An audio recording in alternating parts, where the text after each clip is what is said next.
रमजानचा पवित्र महिना सुरू होऊन आता जवळजवळ संपायला आला आहे. 30 दिवसाचा उपास आणि तोही कडक उपास.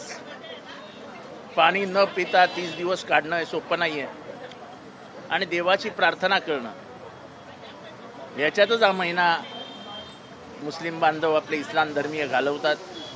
पण त्यांच्या आनंदात आपण सगळ्यांनीच सहभागी व्हावं म्हणून इफ्तारीचं आयोजन आम्ही करतो. इफ्तारी म्हणजे ज्यावेळेस ते तो रोजा सोडतात, तो जो उपवास सोडतात त्याला इफ्तारी म्हणतात. आणि ती इफ्तारी सोडत असताना देखील देवाची आठवण केली जाते.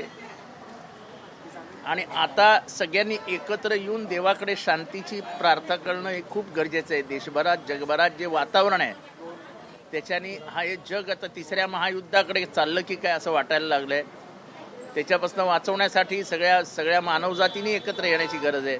आणि म्हणून हा रोजा हा रमजानचा महिना खूप महत्त्वाचा आणि त्यातनंही इफ्तारी म्हणजे रोजा सोडण्याची वेळ ही पण देखील खूप महत्त्वाची असते. आम्ही सगळ्यांनी मिळून आज ती साजरी केली. मुख्यमंत्री म्हणतात की एलपीजी सिलेंडरचा जो काही तुटवडा आहे तिथे काँग्रेसकडनं जागोजागी लाईन लावायला सांगतोय असा आरोप केलेले. आता काँग्रेसवाले गॅस तयार करत नाहीत असं नाही म्हणाले म्हणजे नशीब. आणि खरं तर काय तसं आपल्याला काळजी करण्याचं कारण नाही. एवढ्या गटारी वाहत आहेत त्याच्यामध्ये पाईपलाईन टाकून द्या, आपोआप गॅस येईल. काय तुम्ही कशाला चिंता करताय.